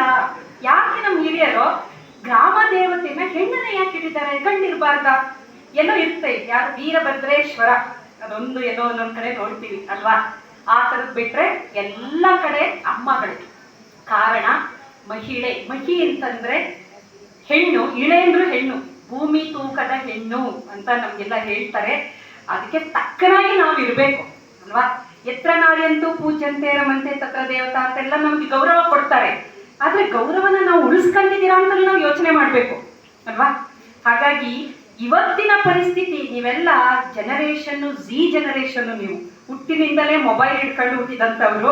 ಆ ಥರ ಜನರೇಷನ್ ಬಹಳ ಕಷ್ಟ ನಿಮ್ಮ ಹತ್ರ ನಾವು ವ್ಯವಹಾರ ಮಾಡೋದು. ನಾವೆಲ್ಲ ಹಳೆ ಜನರೇಷನ್ನು. ಆದರೆ ಈಗ ನಿಜವಾಗ್ಲೂ ನಾನು ನೋಡಿದ ಹಾಗೆ ನಿಜವಾಗ್ಲೂ ಪ್ರೊಟೆಕ್ಷನ್ ಬೇಕಾಗಿರೋದು ಗಂಡಸರಿಗೆ, ಹುಡುಗರಿಗೆ. ಆ ಥರ ಆಗಿದೆ ಪರಿಸ್ಥಿತಿ. ಸುಳ್ಳು ಹೇಳ್ತಾ ಇಲ್ಲ ನಾನು. ಈ ಗ್ರಾಮೀಣ ಪ್ರದೇಶದಲ್ಲಿ ಪರವಾಗಿಲ್ಲ, ನೀವು ಪಟ್ಟಣ ಅಂತ ಬಂತು ಅಂತಂದ್ರೆ ಹುಡುಗರು ನಿಜವಾಗ್ಲೂ ಮದುವೆ ಆಗಕ್ಕೆ ಎದುರ್ಕೊಂತಾರೆ. ಎಲ್ಲಿ ಒಂದು ತಿಂಗಳಿಗೆ ಮೇಲೆ ಕಳಿಸ್ಬಿಡ್ತಾಳೋ ಆ ಥರ ಪರಿಸ್ಥಿತಿ, ಹೆದರಿಕೆ, ಎಲ್ಲಿ ಏನು ಸುಪಾರಿ, ಆ ಥರ ಪರಿಸ್ಥಿತಿ ಆಗಿದೆ. ಆದ್ರೆ ಹೆಣ್ಣು ಅಂತಂದ್ರೆ ರಕ್ಷಣೆ ಕೊಡೋವಳು, ಸಾಯಿಸೋವಳಲ್ಲ ಅಲ್ವಾ. ಅದನ್ನ ನಾವು ಇನ್ನೊಂದ್ಸಲ ತಿಳ್ಕೋಬೇಕು. ನಮ್ಗೊಂದು ಗೌರವ ಕೊಡಿದ್ದಾರೆ ಅಂದ್ಮೇಲೆ ಅದನ್ನ ಉಳಿಸ್ಕೋಬೇಕಾಗಿದ್ದು ನಮ್ಮ ಜವಾಬ್ದಾರಿ. ಹಾಗಾಗಿ ಮಹಿಳೆನ ಆದಿಶಕ್ತಿ ಅಂತ ಕರೀತಾರೆ. ಎಲ್ಲರಿಗೂ ಗೊತ್ತಲ್ವಾ ಮಹಿಳೆನ ಆದಿಶಕ್ತಿ ಅಂತ ಕರೀತಾರೆ. ಯಾರಿಗೂ ಗೊತ್ತಿಲ್ಲ. ಮಹಿಳೆ ಆದಿಶಕ್ತಿ, ಚಾಮುಂಡಿ, ಕಾಳಿ ಎಲ್ಲದನ್ನು ಆದಿಶಕ್ತಿ. ಯಾಕೆ ಆದಿಶಕ್ತಿ ಅಂದ್ರೆ ಏನು? ಆದಿ ಅಂತಂದ್ರೆ ಪ್ರೈಮಾಡಿಯಲ್ ಅಂತ ಕರಿತೀವಿ, ಶಕ್ತಿ, ಎನರ್ಜಿ. ಪ್ರೈಮಾಡಿಯಲ್ ಎನರ್ಜಿ ಅಂತಂದ್ರೆ ಅದು ವೈಜ್ಞಾನಿಕವಾಗಿ, ಇದನ್ನ ಸಾಮಾನ್ಯ ಯಾರಿಗೂ ಗೊತ್ತಿಲ್ಲ. ಇದು ತುಂಬಾ ಡೆಪ್ತ್ ಅಲ್ಲಿ ನಾವು ನೋಡೋದಾದ್ರೆ ವೈಜ್ಞಾನಿಕವಾಗಿ ಮಹಿಳೆಯನ್ನ ಆದಿಶಕ್ತಿ ಅಂತ ಏನು ಕರೀತಾರೆ ಅಂದ್ರೆ, ಜಗತ್ತಿನಲ್ಲಿರುವ ಎಲ್ಲ ಮಾನವರಲ್ಲೂ ಪ್ರತಿಯೊಂದು ಕೆಲಸ ಮಾಡ್ಬೇಕಾದ್ರೆ ನಮ್ಗೆ ಶಕ್ತಿ ಬೇಕು. ಈಗ ಕೂತ್ಕೊಂಡು ಕೇಳ್ತಾ ಇದ್ದೀರಲ್ವಾ, ನಾನು ಮಾತಾಡ್ತಾ ಇದ್ದೀನಿ, ಇದಕ್ಕೆಲ್ಲ ಏನು ಶಕ್ತಿ ಬೇಕು. ಉಸಿರಾಡಕ್ಕೆ ಎನರ್ಜಿ ಬೇಕು, ಆಹಾರ ಜೀರ್ಣ ಆಗಕ್ಕೆ ಎನರ್ಜಿ ಬೇಕು, ಎಲ್ಲದಕ್ಕೂ ಎನರ್ಜಿ ಬೇಕು. ಆ ಎನರ್ಜಿ ಎಲ್ಲಿಂದ ಬರುತ್ತೆ ಅಂದ್ರೆ ಮೈಟೋಕಾಂಡ್ರಿಯಾ ಅಂತ ನಮ್ಮ ದೇಹದ ಒಂದು ಸೆಲ್ ಆರ್ಗನ್ ಇದೆ, ಜೀವಕೋಶದ ಒಳಗೆ. Mitochondria power house of the cell, ಅಲ್ಲಿಂದನೇ ಎನರ್ಜಿ ಬರುತ್ತೆ. ಮೈಟೋಕಾಂಡ್ರಿಯಾದಿಂದನೇ ಎನರ್ಜಿ ಬಿಡುಗಡೆಯಾಗಿ ನಮ್ಮ ದೇಹದ ಒಳಗಡೆ ನಡೆಯುವ ಎಲ್ಲ ರಾಸಾಯನಿಕ ಕ್ರಿಯೆಗಳಿಗೂ ಮೈಟೋಕಾಂಡ್ರಿಯಾದಿಂದ ಎನರ್ಜಿ ಬರುತ್ತೆ. ಆ ಮೈಟೋಕಾಂಡ್ರಿಯಾ ಎಲ್ಲಿಂದ ಬರುತ್ತೆ ಅಂದ್ರೆ ತಾಯಿಯಿಂದ ಬಂದಿರೋದು. ಅದಕ್ಕೋಸ್ಕರ ಆದಿಶಕ್ತಿ, ನನ್ನ ತಂದೆಯಿಂದ ಬಂದಿಲ್ಲ. ಮೈಟೋಕಾಂಡ್ರಿಯಾ ಜಗತ್ತಿನ ಪುರುಷ ಆಗ್ಬೋದು, ಮಹಿಳೆ ಆಗ್ಬೋದು, ಎಲ್ಲರಲ್ಲೂ ಇರುವ ಎನರ್ಜಿ ಏನಿದೆ ನಮಗೆ ಶಕ್ತಿ, ಆ ಮೈಟೋಕಾಂಡ್ರಿಯಾ ಬಂದಿರೋದು ತಾಯಿ ಕಡೆಯಿಂದ. ಕಾರಣ ಏನು ಅಂತಂದ್ರೆ, ಮಗು ಒಂದು ಹುಟ್ಟಬೇಕಾದ್ರೆ ಅಂಡಾಣು ವೀರ್ಯಾಣು ಎರಡು ಒಂದು ಮಿಲನ ಆದಾಗ ಮಗು ಹುಟ್ಟುತ್ತೆ. ವೀರ್ಯಾಣುವಿಂದ ಬಂದಿರೋದು ಬರೀ ಜೆನೆಟಿಕ್ ಮೆಟೀರಿಯಲ್ DNA ಮಾತ್ರ, ಆದರೆ ಅಂಡಾಣು ಒಳಗಡೆ ಇರೋದು ಮೈಟೋಕಾಂಡ್ರಿಯಾ. ಹಾಗಾಗಿ ಈಗ ನೋಡಿ, ಮಕ್ಕಳುಗಳು ತುಂಬಾ ಚೂಟಿಯಾಗಿರ್ತಾರಲ್ಲ, ಅವ್ರ ತಾಯಿನ ನೋಡಿ ಅವ್ರಿಗೆ ಇರ್ತಾರೆ, ತುಂಬಾ ಕ್ರಿಯಾಶೀಲರಾಗಿರ್ತಾರೆ, ಚಟುವಟಿಕೆಯಿಂದ ಇರ್ತಾರೆ, ಎನರ್ಜಿ ಜಾಸ್ತಿ ಇರುತ್ತೆ. ಹಾಗಾಗಿ ನಮ್ಗೆ ಎನರ್ಜಿ ಕಮ್ಮಿ ಅಂದ್ರೆ ಸುಮ್ಮನೆ ನಮ್ಮ ಹಿರಿಯರನ್ನ ನೋಡ್ಕೊಂಡೋದ್ರೆ ಎನರ್ಜಿ ಕಮ್ಮಿ ಇರುತ್ತೆ ಅವ್ರಿಗೆ. ಹಾಗಾಗಿ ಶಕ್ತಿ ಎಲ್ಲಿಂದ ಬಂದಿದೆ? ತಾಯಿಯಿಂದ ಬಂದಿರೋಂಥದ್ದು ಶಕ್ತಿ. ಹಾಗಾಗಿ ಆದಿಶಕ್ತಿ, ಪ್ರೈಮಾಡಿಯಲ್ ಎನರ್ಜಿ ಅಂತ ನಾವು ಕರಿತೀವಿ, ಅದು ಆದಿಶಕ್ತಿ ಅಂತ ಹೇಳ್ಬೋದು. ಇನ್ನು ಬಹಳ ಮುಖ್ಯವಾಗಿ ವೈಜ್ಞಾನಿಕವಾಗಿ ನೋಡೋದಾದ್ರೆ, ಯಾವಾಗ್ಲೂ ನಾವು ಹೇಳ್ತೀವಿ, ಯಾವಾಗ್ಲೂ SSLCಯಲ್ಲಿ ಹುಡುಗಿಯರೇ ಮುಂದು, PUCಯಲ್ಲಿ ಹುಡುಗಿಯರೇ ಮುಂದು. ಕಾರಣ ಹುಡುಗರು ಅವರ ಹಿಂದೆ ಇರ್ತಾರೆ, ಅದಕ್ಕೋಸ್ಕರ ಇವ್ರ ಮುಂದೆ ಅವ್ರ ಹಿಂದೆ ಅಲ್ವಾ. ಅದೊಂದು. ಇನ್ನೊಂದು ಬಹಳ ವೈಜ್ಞಾನಿಕ, ಎಲ್ಲರೂ ಅಂತ ಆಡ್ಕೊಂತಾರೆ ಪಾಪ ಅಲ್ವಾ. ಅವ್ರಿಗೆ ವೈಜ್ಞಾನಿಕವಾಗಿ ಅವ್ರು ಏನಿಲ್ಲ, ಹುಡುಗರು ಯಾಕೆ ಹಿಂದು ಹುಡುಗಿಯರು ಯಾಕೆ ಮುಂದು ಅನ್ನೋದು ಸುಮ್ಮನೆ ಪಾಪ ಆಡ್ಕೊಂತಾರೆ. ಅಂದ್ರೆ ವೈಜ್ಞಾನಿಕವಾಗಿ ಯಾವ ತರ ಅಂತಂದ್ರೆ, ನಾವು ಮೊನ್ನೆ ಯಾರೋ ಒಬ್ರು ಬಂದಿದ್ರು ನನ್ನ ಹತ್ರ. ಅವ್ರು ಹೇಳ್ತಾ ಇದ್ರು, ಮೇಡಮ್ ಇತ್ತೀಚೆಗೆ ಡೈವರ್ಸ್ಗಳು ತುಂಬಾ ಜಾಸ್ತಿ ಆಗ್ತಾ ಇದೆ, ಗಂಡ ಹೆಂಡರಲ್ಲಿ ಜಗಳಗಳು ಜಾಸ್ತಿ ಆಗ್ತಾ ಇದೆ. ಆದ್ರೆ ಅವರು ಒಬ್ಬ ಸ್ವಾಮೀಜಿ ಹತ್ರ ಹೋಗಿ ಅದನ್ನ ಕೇಳ್ತಾ ಇದ್ದಾರೆ. ಮೇಡಮ್, ಅವ್ರು ಸ್ವಾಮೀಜಿ ಹತ್ರ ಹೋಗೋ ಬದಲು ನಿಮ್ಮ ಹತ್ರನಾರು ಬಂದಿದ್ರೆ ಅವ್ರ ಪ್ರಾಬ್ಲಮ್ ಸಾಲ್ವ್ ಆಗೋದು ಅಂತ ನನಗೆ ಗೊತ್ತಾಯ್ತು, ನಿಜ ಅಂತ. ಯಾಕೆಂದ್ರೆ ಪುರುಷನ ಮೆದುಳು, ನಾನು ಅದಕ್ಕೆ ಎಲ್ಲಾ ತಂದೆ ತಾಯಿ ಕೇಳೋದು, ಮದ್ವೆ ಮಾಡೋಕ್ಕೆ ಮೊದಲು ಪುರುಷನ ಮೆದುಳು ಈ ತರ ಕೆಲಸ ಮಾಡುತ್ತೆ, ಮಹಿಳೆಯ ಮೆದುಳು ಈ ತರ ಕೆಲಸ ಮಾಡುತ್ತೆ ಅಂತ ಫಸ್ಟ್ ಇಬ್ರಿಗೂ ಕಲಿಸ್ಕೊಡಿ. ಅಷ್ಟು ನೀವು ಹೇಳ್ಕೊಟ್ರೆ ಅವರು ಕೊನೆಯವರೆಗೂ ಜಗಳನೇ ಆಡದೆ ಅನ್ಯೋನ್ಯವಾಗಿ ಜೀವನ ನಡೆಸ್ತಾರೆ. ನಿಮ್ಗೆ ಅವ್ರ ಮೆದುಳು ಏನ್ ಕೆಲಸ ಮಾಡುತ್ತೆ ಗೊತ್ತಿಲ್ಲ, ಅವ್ರಿಗೆ ನಿಮ್ಮ ಮೆದುಳು ಏನ್ ಕೆಲಸ ಮಾಡುತ್ತೆ ಗೊತ್ತಿಲ್ಲ. ಸೊ ಏನಾಗುತ್ತೆ? ಕ್ಲಾಶ್ಗಳಾಗುತ್ತೆ. ಬಹಳ ಮುಖ್ಯವಾಗಿ ಹುಡುಗಿಯರು ಯಾಕೆ ಮುಂದೆ, ಹುಡುಗರು ಯಾಕೆ ಹಿಂದೆ ಅಂತಂದ್ರೆ, ವರ್ಬಲ್ ಕಮ್ಯುನಿಕೇಶನ್ ನಮ್ಮ ಮೆದುಳಿನಲ್ಲಿ ಹಿಪ್ಪೋ ಕ್ಯಾಂಪಸ್ ಅಂತ ಒಂದು ಭಾಗ ಇದೆ ಮೆದುಳಿನಲ್ಲಿ. ಅದು ಹೆಣ್ಣು ಮಕ್ಕಳಲ್ಲಿ ಸ್ವಲ್ಪ ದೊಡ್ಡದಾಗಿದೆ, ಗಂಡು ಮಕ್ಕಳಲ್ಲಿ ಅದು ಸ್ವಲ್ಪ ಸಣ್ಣದು ಗಾತ್ರದಲ್ಲಿ.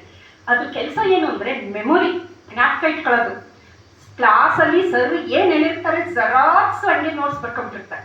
ಅದಕ್ಕೆ ಹುಡುಗಿಯರ ಹತ್ರ ಹುಡುಗರು ನೋಟ್ಸ್ ಇಸ್ಕೊಳ್ಳೋದು. ಅವ್ರಿಗೆ ಏನೂ ಜ್ಞಾಪಕ ಇರಲ್ಲ, ಅವ್ರಿಗೆ ಮೆಮೊರಿ ಚೆನ್ನಾಗಿರುತ್ತೆ. ವರ್ಬಲ್ ಕಮ್ಯುನಿಕೇಶನ್, ನನಗೆ ವಿದ್ಯಾವರ್ಧಕ ಇಂಜಿನಿಯರಿಂಗ್ ಕಾಲೇಜಿಗೆ ಹೋಗಿದ್ದೆ. ಅಲ್ಲಿ ಅವರು ಪ್ರಿನ್ಸಿಪಾಲ್ ಹೇಳ್ತಿದ್ರು, ಮೇಡಮ್ ನಮ್ಮ ಕಾಲೇಜಲ್ಲಿ ಲೇಡೀಸು ಸಿಕ್ಕಾಬಿಟ್ಟೆ ಚೆನ್ನಾಗಿ ಕೆಲಸ ಮಾಡ್ತಾರೆ, ನ್ಯಾಕ್ ಕೊಡ್ಲಿ ಮಾಡ್ತಾರೆ, IQAC ಕೊಡ್ಲಿ ಮಾಡ್ತಾರೆ. ಈ ನಮ್ಮ ಮೇಲ್ ಫ್ಯಾಕಲ್ಟಿ ಜೆಂಟ್ಸ್ ಇದಾರಲ್ಲ ಅವರು ಬರೀ ಪಾಠ ಬಿಟ್ರೆ ಮೇಡಮ್ ಬೇರೆ ಮಾಡಲ್ಲ, ಅಥವಾ ಇನ್ನೇನಾದ್ರು ಕೊಟ್ಟರೆ ಪಾಠ ಮಾಡಲ್ಲ. ರಿಸರ್ಚ್ ಅಂತೂ ಕೇಳಲೇಬೇಡಿ, ಎಲ್ಲ ಲೇಡೀಸ್ ಎಷ್ಟು ಪಬ್ಲಿಕೇಶನ್ ಮಾಡಿದ್ದಾರೆ, ಇವ್ರು ಏನೂ ಮಾಡಲ್ಲ. ನಾನು ಅಂದೆ, ಸರ್ ಅವ್ರಿಗೆ ನೀವು ಒಂದು ಕೆಲಸ ಹೇಳಿ ಅವ್ರು ಚೆನ್ನಾಗಿ ಮಾಡ್ತಾರೆ, ನೀವು 2-3 ಕೆಲಸ ಹೇಳಿದ್ರೆ ಮಾಡೋಕ್ಕಾಗಲ್ಲ. ಅವ್ರ ಬ್ರೈನ್ ಅಲ್ಲಿ ಡಿಸೈನ್ ಆಗ್ಬಿಟ್ಟಿದೆ, ಅದು ಅವ್ರ ತಪ್ಪಲ್ಲ, ಅದು ಮೆದುಳಿನಲ್ಲಿ ಆ ರಚನೆಯ ತಪ್ಪು. ಕಾರಣ ಫೀಮೇಲ್ ಏನಕ್ಕೆ ಸ್ಟ್ರಾಂಗ್ ಅಂದ್ರೆ she is a multi tasker. Multi tasker ಅಂದ್ರೆ ಎಲ್ಲ ನಿಮ್ಮ ಅಧ್ಯಾಪಕರು ಕೇಳಿ, ಲೇಡೀಸ್ ಪಾಪ ಎಲ್ಲ ಮೈಸೂರಿಂದ ಬರ್ತಾರಲ್ಲ, ಬೆಳಿಗ್ಗೆ ಎದ್ದಾಗ ಎಲ್ಲರ ಮನೆ ನೀವು ನೋಡ್ಬೇಕು ಯಾವ ತರ ಅಂತಂದ್ರೆ ಒಂಥರ ಹೇಗೆ ಅಂತಂದ್ರೆ ವಾಕ್ಯನ ಎರಪ್ಟ್ ಆಗ್ತಾ ಇರುತ್ತೆ. ಬೆಳಗಿನದ್ದು ದಯವಿಟ್ಟು ಯಾವ ಲೇಡೀಸ್ಗೆ ನಿಮ್ಮ ಸ್ಟಾಫ್ಗೆ ಫೋನ್ ಮಾಡಬೇಡಿ, ಫೋನ್ ಎತ್ಕೊಳ್ಳೋ ಟೈಮ್ ಇರಲ್ಲ ಅವ್ರಿಗೆ, ಫೋನ್ ಪಿಕ್ ಮಾಡಿ ಮಾತಾಡಕ್ಕಾಗಲ್ಲ. ಕಾರಣ ಕುಕ್ಕರ್ ಆನು, ಮಿಕ್ಸಿ ಆನು, ಇಲ್ಲೇನೋ ಒಂದು ಫ್ರೈ ಮಾಡ್ತಿರ್ತಾರೆ, ಅಲ್ಲೇನೋ ಬಾಕ್ಸ್ ಹಾಕ್ತಿರ್ತಾರೆ, ಎಲ್ಲ ಮಾಡ್ತಾ ಇರ್ತಾರೆ. Multi tasker. ಅವಾಗ ನೀವು ನೋಡ್ಬೇಕು ಅವರ ಕೈ, ಅವ್ರಿಗೆ 5-6 ಕೈಗಳು 10 ಕೈಗಳಿರುತ್ತೆ, ಎಲ್ಲಾ ಕೈಗಳಲ್ಲೂ ಮಾಡ್ತಾ ಇರ್ತಾರೆ. ಅದು ಮಹಿಳೆಯರಿಗೆ ಹುಟ್ಟಿನಿಂದ ಬಂದಿರೋಂಥದ್ದು, ಆಯ್ತಾ? ಅಂದ್ರೆ ಮಲ್ಟಿ ಟಾಸ್ಕಿಂಗ್. ಕಾರಣ ಏನು ಅಂತಂದ್ರೆ ಮೆದುಳು ಇದೆಯಲ್ಲ, ಮೆದುಳಲ್ಲಿ ಗಂಡಸರ ಮೆದುಳು ಯಾವ ತರ ಇದೆ ಅಂತಂದ್ರೆ ಅದು ಡೆಸ್ಕ್ ಟಾಪ್ ಅಂತೀವಿ. ಗಂಡಸರ ಮೆದುಳು ದೊಡ್ಡದು, ಕಂಪ್ಯೂಟರ್ ನೋಡಿದಿರಲ್ವಾ, ಜಾಗ ಜಾಸ್ತಿ ಬೇಕು ಅದಕ್ಕೆ, ಆದ್ರೆ ಕೆಲಸ ಕಮ್ಮಿ. ಆದ್ರೆ ಹೆಂಗಸರ ಮೆದುಳು ಲ್ಯಾಪ್ಟಾಪ್, ಸ್ಮಾರ್ಟ್, ಎಲ್ಲೆಲ್ಬೇಕು ಎತ್ಕೊಂಡು ಹೋಗ್ಬೋದು, ಎಲ್ಲೆಲ್ಬೇಕು ಕೆಲಸ ಚೆನ್ನಾಗಿ ಮಾಡುತ್ತೆ. ಮೆದುಳು ಗಂಡಸರ ಮೆದುಳು 10% ಜಾಸ್ತಿ ಗಾತ್ರದಲ್ಲಿ, ಎಫಿಷಿಯನ್ಸಿ ಹೆಂಗಸರ ಮೆದುಳು. ಮೊದಲು ಡೆಸ್ಕ್ಟಾಪ್ ಮೇಡಮ್, ಈಗ ಆಮೇಲೆ ಲ್ಯಾಪ್ಟಾಪ್, ಈಗ ಲ್ಯಾಪ್ಟಾಪ್ ಬರೋದು ಮೇಡಮ್, ಮೊದಲು ಡೆಸ್ಕ್ಟಾಪ್. ಅಂದ್ರೆ ಗಾತ್ರದಲ್ಲಿ ದೊಡ್ಡದಾದ್ರೂ ಎಫಿಷಿಯನ್ಸಿ ಕಮ್ಮಿ. ನಿಮ್ಮ ಕೀ ನೀವು ಬಿಟ್ಟಿರೋದನ್ನ ನೀವು ಹೆಂಡ್ತಿನೇ ಹುಡುಕೊಡ್ಬೇಕು, ಹುಡುಕ್ತಾ ಇರ್ತೀರಾ ಮನೆಯೆಲ್ಲ, ಕಾಕಿಯಲ್ಲಿ ಬೈಕಿಯಲ್ಲಿ, ಅವ್ರು ಇಲ್ಲೇ ಇದೆಯಲ್ಲ, ಇಲ್ಲೇ ಇಟ್ಕೊಂಡು ಯಾಕೆ ಹುಡುಕ್ತಿದ್ದೀರಾ ಅಂತ ಬಂದು ಜೋರ್ ಮಾಡಿದ್ಮೇಲೆ ಸಿಕ್ಕದು. ಮಲ್ಟಿ ಟಾಸ್ಕ್ ಏನಕ್ಕೆ ಅಂದ್ರೆ ಹೆಂಗಸರ ಮೆದುಳಿನಲ್ಲಿ ಬಲಭಾಗದ ಮೆದುಳು, ಎಡಭಾಗದ ಮೆದುಳು, ಮುಂದೆ ಹಿಂದೆ ಕನೆಕ್ಷನ್ಗಳು ಸಿಕ್ಕಾಬಿಟ್ಟೆ ಆಗಿದೆ. ಇಲ್ಲಿಂದ ಇಲ್ಲಿ ಕನೆಕ್ಷನ್, ಇಲ್ಲಿಂದ ಇಲ್ಲಿ ಕನೆಕ್ಷನ್, ಇಲ್ಲಿಂದ ಇಲ್ಲಿ ಕನೆಕ್ಷನ್. ಅದನ್ನ ನೋಡಿದ್ರೆ ಎಲೆಕ್ಟ್ರಿಷಿಯನ್ ಎಲ್ಲ ವೈರ್ನ ಕಲಸಿ ಮೇಲೊಬ್ರ ಮಾಡಿರ್ತಾರಲ್ಲ ಆ ಕನೆಕ್ಷನ್. ಭಗವಂತನಿಗೂ ಇಡೀ ಜಗತ್ತಿನಲ್ಲಿ ಅರಿಸ್ಟಾಟಲಿಂದ ಇಲ್ಲಿವರೆಗೂ ಯಾವ ತತ್ವಜ್ಞಾನಿಗೂ ಅರ್ಥ ಆಗದೆ ಇರೋ ಒಂದೇ ಒಂದು ಸಂಗತಿ ಅಂದ್ರೆ ಹೆಣ್ಣು. ಯಾರಿಗೂ ಅರ್ಥ ಆಗಿನ ಮುಂದೆನೂ ಅರ್ಥ ಆಗಲ್ಲ. 30 ವರ್ಷ ಸಂಸಾರ ಮಾಡಿದ್ರು ಹೆಂಡತಿ ಏನು ಅಂತ ಅವ್ರಿಗೆ ಅರ್ಥ ಆಗಿರಲ್ಲ, ಆಗೋದು ಇಲ್ಲ, ಆಗಲ್ಲ. ಯಾಕೆ ಅಂದ್ರೆ ಅವರು ಮಾತಾಡ್ಬೇಕಾದ್ರೆ ಹೇಳಿರ್ತಾರೆ, ನನಗೆ ಪಿಂಕ್ ಕಲರ್ ಸೀರೆ ತುಂಬಾ ಇಷ್ಟ ಅಂತ ಇವ್ರು ಕೇಳಿಸ್ಕೊಂಡಿರ್ತಾರೆ. ನಿಮ್ ಪ್ರಿನ್ಸಿಪಾಲ್ ಎಲ್ಲೋ ಕಾನ್ಫರೆನ್ಸ್ಗೆ ಹೋದ್ರು, ವರ್ಕ್ಶಾಪ್ ಹೋದ್ರು, ಜ್ಞಾಪಕ ಬಂತು, ಅವತ್ತು ನನ್ನ ಹೆಂಡತಿ ಪಿಂಕ್ ಸಾರಿ ಹೇಳಿದ್ಲು, ತಗೊಂಡು ಹೋಗ್ಬಿಟ್ಟು ಸರ್ಪ್ರೈಸ್ ಕೊಟ್ಬಿಡೋಣ, ಸಿಕ್ಕಾದ್ರೆ ಖುಷಿ ಆಗ್ತಾಳೆ ಅಂತ ಹೇಳ್ಬಿಟ್ಟು ಅವ್ರ ಕಲೀಗ್ ಲೇಡೀಸ್ ಎಲ್ಲ ಇರ್ತಾರಲ್ಲ, ಮೇಡಮ್ ಸೆಲೆಕ್ಟ್ ಮಾಡ್ಕೊಡಿ ಮೇಡಮ್ ಅಂತ ಒಂದು ಪಿಂಕ್ ಸ್ಯಾರಿ ಸೆಲೆಕ್ಟ್ ಮಾಡಿ ತಗೊಂಡೋಗಿ ಸರ್ಪ್ರೈಸ್ ಅಂತ ಕೊಟ್ರೆ ಅವ್ರು ಏನ್ ಹೇಳ್ತಾರೆ, ನಾನ್ ಯಾವಾಗ ಹೇಳಿದ್ದೆ ಪಿಂಕ್ ಸ್ಯಾರಿ ನನ್ಗೆ ಇಷ್ಟ, ನನಗೆ ರೆಡ್ ಇಷ್ಟ, ಎಷ್ಟು ಕೊಟ್ರಿ ದುಡ್ಡು? 10,000. ನಿಮ್ ಮುಖಕ್ಕೆ 10,000 ಕೊಟ್ಟಿದ್ದೀರಾ, ನಾನು ಹಾಗೆ 2,000 ತರ್ತಿದ್ದೆ. ಸೊ ಹೆಣ್ಣು ಏನು ಅಂತ ಅರ್ಥ ಆಗಕ್ಕೆ ಸಾಧ್ಯನೇ ಇಲ್ಲ. ಹಾಗಾಗಿ ಹುಡುಗರುಗಳು ಬಹಳ ಹುಷಾರಾಗಿರಿ, ಅರ್ಥ ಆಗಲ್ಲ. ಅದು ಅರ್ಥ ಆಗಷ್ಟರಲ್ಲಿ ಸಿಕ್ಕಾಪಟ್ಟೆ ಡ್ಯಾಮೇಜ್ಗಳಾಗೋಗಿರುತ್ತೆ. ಹಾಗಾಗಿ ಅರ್ಥ ಮಾಡ್ಕೋಬೇಡಿ, ಬರೀ ಓದೋದ್ರ ಬಗ್ಗೆ ಗಮನ ಕೊಡಿ. ಅರ್ಥ ಮಾಡ್ಕೊಳ್ಳೋಕ್ಕೆ ಬಹಳ ಟೈಮ್ ಇದೆ. ಮಲ್ಟಿ ಟಾಸ್ಕರ್ ಕಾರಣ ಕನೆಕ್ಷನ್ ಹಂಗಿದೆ. ಗಂಡಸರ ಮೆದುಳಲ್ಲಿ ಯಾವ ತರ ಅಂದ್ರೆ ಬರೀ ಬಲಭಾಗ ಕನೆಕ್ಟ್, ಎಡಭಾಗ ಕ್ರಾಸ್ ಕನೆಕ್ಷನ್ ಇಲ್ಲ. ಕ್ರಾಸ್ ಕನೆಕ್ಷನ್ ಇಲ್ಲ, ಕಂಪಾರ್ಟ್ಮೆಂಟಲೈಸ್. ಹಾಗಾಗಿ ಮೊದಲನೇ ಸಮಸ್ಯೆ ಏನು ಗೊತ್ತಾ, ಎಲ್ಲರ ಮನೇಲೂ ಸಮಸ್ಯೆ ಏನು ಅಂದ್ರೆ, ನಾನು ಅಷ್ಟು ಕೆಲಸ ಮಾಡ್ತೀನಿ, ನೀನ್ ಯಾಕೆ ಮಾಡಲ್ಲ, ನನಗೆ ಇಷ್ಟು ಕೆಲಸ ಒಟ್ಟಿಗೆ ಮಾಡ್ತೀನಿ, ನೀನ್ ಯಾಕೆ ಮಾಡಲ್ಲ, ಬರೀ ಒಂದೇ ಕೆಲಸ ಮಾಡ್ತಿರ್ತೀಯ, ಕಂಪ್ಲೇಂಟ್. ಆದ್ರೆ ಅವರಲ್ಲಿ ಕೆಲವರು ಅದನ್ನ ನ್ಯೂರೋಪ್ಲಾಸ್ಟಿಸಿಟಿ ಇದೆ, ಕೆಲವರು ಡೆವಲಪ್ ಮಾಡ್ಕೊಂಡು, ಕೆಲವರು ಮಾಡ್ತಾರೆ, ಕೆಲವರು ಅಪರೂಪಕ್ಕೆ ಕೆಲವು ಗಂಡಸರು ಮನೆ ಚೆನ್ನಾಗಿಟ್ಟಿರ್ತಾರೆ, ಮಲ್ಟಿ ಟಾಸ್ಕಿಂಗ್ ಮಾಡ್ತಾರೆ, ಎಲ್ಲ ಮಾಡ್ತಾರೆ. ಜನರಲ್ ಆಗಿ ಮೆಜಾರಿಟಿ ಅವ್ರಿಗೆ ಏನು ಅಂತಂದ್ರೆ ಅವ್ರಿಗೆ ಮಲ್ಟಿ ಟಾಸ್ಕಿಂಗ್ ಇಲ್ಲ. ಅದಕ್ಕೆ ಬಹಳ ನಾವು ತಿಳ್ಕೋಬೇಕಾಗಿರೋದು ಏನು ಅಂದ್ರೆ, ಒಂದ್ ಕೆಲಸ ಆದ್ಮೇಲೆ ಇನ್ನೊಂದು ಹೇಳ್ಬೇಕು, ಒಂದು ಮುಗಿಸೋದ ಮೇಲೆ ಇನ್ನೊಂದು ಹೇಳ್ಬೇಕು, 2 ಹೇಳಿದ್ರೆ 2 ಹಾರ್ಟ್. ಇದೊಂದು ಬಹಳ ಟ್ರಿಕ್. ಪ್ರಿನ್ಸಿಪಲ್ ಸರ್ ಇನ್ಮೇಲೆ ಒಂದ್ ಕೆಲಸ ಅವ್ರಿಗೆ ಹೇಳದ್ಮೇಲೆ ಮುಗಿಸಿದ್ಮೇಲೆ ಇನ್ನೊಂದು ಹೇಳಿ, ಮಹಿಳೆಯರಿಗೆ 4 ಹೇಳಿ, ತೊಂದರೆ ಇಲ್ಲ. ಮಲ್ಟಿ ಟಾಸ್ಕರ್ ಇವ್ರು ಮಾಡ್ತಾರೆ, ವೆರಿ ಎಫಿಷಿಯಂಟ್ ಮಾಡ್ತಾರೆ. ಆದರೆ ಒಂದಾದ್ಮೇಲೆ ಒಂದು ಹೇಳ್ಬೇಕು. ಸೆಕೆಂಡ್ ನಾನು ಏನ್ ಹೇಳಿದ್ದು, ವರ್ಬಲ್ ಕಮ್ಯುನಿಕೇಶನ್. ಈಗ ನಾನು ಅದೇ ಅಬ್ಸರ್ವ್ ಮಾಡಿದೆ, ಎಲ್ಲ ಬಂದು ಇಲ್ಲೆಲ್ಲ ಭಾಷಣ ಮಾಡಿದ್ದು ಹುಡುಗರು ಯಾಕೆ ಬರ್ಲಿಲ್ಲ? ಹುಡುಗರು ಇತ್ತೆ, ಬರೀ ಹುಡುಗಿರು ಯಾಕೆ? ವರ್ಬಲ್ ಕಮ್ಯುನಿಕೇಶನ್ ಅದ್ಭುತವಾಗಿ ಮಹಿಳೆಯರ ಮೆದುಳಂಗಿದೆ. ಅದಕ್ಕೆ ನೋಡಿ ಗಾಸಿಪ್ ಎಷ್ಟು ಚೆನ್ನಾಗಿ ಮಾತಾಡ್ತಿರ್ತಾರಲ್ವಾ, ಇಲಿ ಹೋಯ್ತು ಅಂದ್ರೆ ಹುಲಿ ಹೋಯ್ತಲ್ಲಿ ಅಲ್ವಾ. ಆದ್ರೆ ಹುಡುಗರಿಗೆ ಅದನ್ನೇ ಹುಲಿ ಹೋಗಿರೋದನ್ನ ಹೇಳಿ ಅಂದ್ರೆ ಇಲಿ ಹೋದ ತರ ಹೇಳ್ತಾರ, ಏನು ಅದರಲ್ಲಿ ಸ್ವಾರಸ್ಯನೇ ಇರೋದಿಲ್ಲ. ವರ್ಬಲ್ ಕಮ್ಯುನಿಕೇಶನ್ ಅದಕ್ಕೆ ನೋಡಿ ಎಲ್ಲ ಕಡೆ HR ಗಳು ಯಾರು? ಲೇಡೀಸ್. ಏರ್ ಹೋಸ್ಟೆಸ್ ಯಾರು? ಲೇಡೀಸ್. ರಿಸೆಪ್ಷನಿಸ್ಟ್ ಯಾರು? ಲೇಡೀಸ್. ಹುಡುಗರನ್ನೇನಾದ್ರು ಅಲ್ಲಿ ರಿಸೆಪ್ಷನಿಸ್ಟ್ ಆಗಿ ಏರ್ ಹೋಸ್ಟೆಸ್ ಆದ್ರೆ ಅವರು ವರ್ಬಲ್ ಕಮ್ಯುನಿಕೇಶನ್ ಇಲ್ಲ, ಏನೂ ಇಲ್ಲ. ಜನರಿಗೆ ಕ್ಲೈಂಟ್ಸು ಕಸ್ಟಮರ್ ಸ್ಯಾಟಿಸ್ಫೈ ಇಲ್ಲ. ಅದಕ್ಕೋಸ್ಕರ ಗಗನಸಖಿಯರು, ಮಿಠಾಯಿ ಕೂಡ ಆಂಟಿರೆಲ್ಲ ಹುಡುಗಿಯರು ಅಲ್ವಾ, ಚೆನ್ನಾಗಿರ್ತಾರೆ, ಮಾತಾಡ್ತಾರೆ. ಎಷ್ಟು ನಾನು ಅಬ್ಸರ್ವ್ ಮಾಡಿದ್ದೀನಿ. ಒಂದು ಚೈನಾಗೆ ನಾನು ಟ್ರಾವೆಲ್ ಮಾಡ್ಬೇಕಾದ್ರೆ ಏರ್ ಹೋಸ್ಟೆಸ್ ಒಂದು ಹುಡುಗನೂ ಇದ್ದ, ಹೀಸ್ ಆಲ್ಸೋ ವೆರಿ ಹ್ಯಾಂಡ್ಸಮ್. ಮತ್ತೊಂದಷ್ಟು ಲೇಡೀಸ್ ಇದ್ರು, ಒಂದು ಮಗು ಅಳ್ತಾ ಇತ್ತು. ಈ ಏರ್ ಹೋಸ್ಟೆಸ್ ಹೋಗಿ ಆ ಮಗುನ ಎತ್ಕೊಂಡು ಸಮಾಧಾನ ಮಾಡಿ ಎಲ್ಲ ಮಾಡಿದ್ರು. ಅವ್ನು ಸುಮ್ಮನೆ ಹಿಂಗ್ ನಿಂತಿದ್ದ. ನಾನು ಅನ್ಕೊಂಡೆ ಅದಕ್ಕೆ ಕಣಪ್ಪ ನಿನ್ಗೆಲ್ಲೂ ಸ್ಕೋಪ್ ಇಲ್ಲ, ಯಾಕೆಂದ್ರೆ ಮಗು ಅಳ್ತಿದೆ ಅಂದಾಗ ಅಂದ್ರೆ ಅದೆಲ್ಲ ಇನ್ಸ್ಟಿಂಕ್ಟ್ ಬಿಹೇವಿಯರ್, ವರ್ಬಲ್ ಕಮ್ಯುನಿಕೇಶನ್. ಹೆಣ್ಣು ಮಕ್ಕಳು ಯಾಕೆ ಸ್ಕೋರ್ ಮಾಡ್ತಾರೆ SSLC PUC ಅಂತ ಗೊತ್ತಾ ನಿಮಗೆ? ಅವರು ಎಸ್ಸೆ ಬರೆದ್ರೆ 5 ಮಾರ್ಕಿನ ಒಂದು ಕ್ವೆಶನ್ ಅಂತ ಏನಾದ್ರು ಕೊಟ್ರೆ ಅವ್ರು 15 ಮಾರ್ಕ್ಸ್ ಬರ್ದಿರ್ತಾರೆ. ಅದೇ 15 ಮಾರ್ಕ್ಸಿನ ಕ್ವೆಶನ್ ಕೊಟ್ರೆ ಹುಡುಗರು 5 ಮಾರ್ಕ್ಸ್ ಬರೆಯಲ್ಲ. ಅವ್ರಿಗೆ ಬೇಕಾಗಿರೋದು ಮಲ್ಟಿಪಲ್ ಚಾನ್ಸ್, ಸುಮ್ಮನೆ ಟಿಕ್ ಮಾಡ್ತಾ ಹೋಗ್ಬೇಕು, ಬರೆಯಕ್ ಆಗೋದಿಲ್ಲ. ಯಾಕೆಂತಂದ್ರೆ ವರ್ಬಲ್ ಕಮ್ಯುನಿಕೇಶನ್ ಅದೆಲ್ಲ ಇದೆಯಲ್ಲ, ಅದು ಗಂಡು ಮಕ್ಕಳಲ್ಲಿ ಬಹಳ ಕಮ್ಮಿ. ಹಾಗಾಗಿ ಅವರು ಕಷ್ಟಪಡ್ತಾರೆ. SSLC PUC ಏನಕ್ಕೆ ಅವ್ರಿಗೆ ಹಿಂದೆ ಅಂದ್ರೆ ಪಾಪ ಹುಡುಗಿಯರ ಹಿಂದೆ ಹೋಗ್ತಾ ಇಲ್ಲ. ಅವ್ರಿಗೆ ಆ ಮೆಮೊರಿ ಆಗ್ಲಿ, ಆ ಒಂದು ರೈಟಿಂಗ್ ಆಗ್ಲಿ, ಎಲ್ಲ ಎಕ್ಸ್ಪ್ರೆಷನ್ ಇದೆಯಲ್ಲ, ಹೆಣ್ಣಿಗೆ ಒಂದು ಭಗವಂತ ಕೊಟ್ಟಿರುವಂತಹ ಒಂದು ಅದ್ಭುತವಾದ ಒಂದು